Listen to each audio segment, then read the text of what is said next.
Bonjour à toutes et à tous. Aujourd'hui, on va parler de radiothérapie, mais radiothérapie spécifique, dénommée radiothérapie stéréotaxique. Donc, on va développer pourquoi ce nom, on va expliquer de quoi il s'agit. Je vous filme la vue que j'ai. Je vous rappelle, je suis toujours sur l'île de la Réunion, île sur laquelle je réside et je travaille depuis le début de l'année. Donc, je vais vous mettre quelques images et quelques vidéos que j'ai réalisées sur l'île dernièrement pour vous montrer un petit peu le site. Voilà, je vous les mets en ligne maintenant et ensuite on démarre.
Le thème du jour sera la radiothérapie stéréotaxique.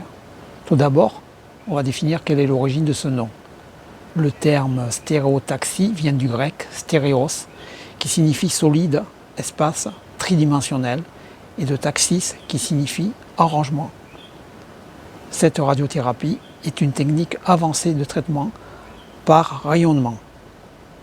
Cela permet de cibler avec précision des tumeurs ou des lésions dans le corps. Elle utilise pour cela des images de haute résolution pour localiser la zone à traiter.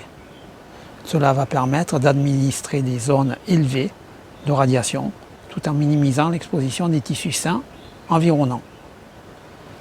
Cette méthode est souvent utilisée pour traiter des tumeurs cérébrales. Jusqu'à maintenant, c'est particulièrement le cas, mais elle peut également être appliquée à d'autres parties du corps. Par exemple, la prostate. La radiothérapie stéréotaxique peut être réalisée en une seule séance ou en plusieurs séances, selon le type et la localisation de la tumeur. C'est pour cela qu'elle est appréciée pour son efficacité et son impact réduit sur la qualité de vie des patients, donc peu d'effets secondaires. Donc quelle est la différence majeure entre les deux radiothérapies? La classique que l'on connaît et la stéréotaxique. Cette dernière consiste à utiliser peu de séances de radiothérapie, mais à délivrer de grosses doses à chacune des séances. C'est essentiellement sa grande précision qui la distingue de la radiothérapie externe traditionnelle. Cette dernière, d'ailleurs, fait actuellement figure de référence dans la prise en charge de la plupart des cancers. C'est ce que vous et moi avons subi, la plupart. En résumé, la radiothérapie classique ou stéréotaxique est un traitement médical couramment utilisé dans la lutte contre la plupart des cancers, y compris celui de la prostate, comme vous le savez. Elle consiste à administrer des rayons ionisants à haute densité sur les cellules cancéreuses, afin d'en altérer l'ADN. Donc si l'ADN est détruit, les cellules cancéreuses ne peuvent plus ni se multiplier ni se restaurer.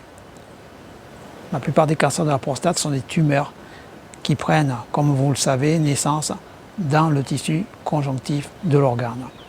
Et ensuite, ils évoluent lentement pour infiltrer des organes voisins via la lymphe et le sang, j'en ai déjà parlé, et puis éventuellement se métastaser pour voyager dans l'organisme et coloniser des organes lointains.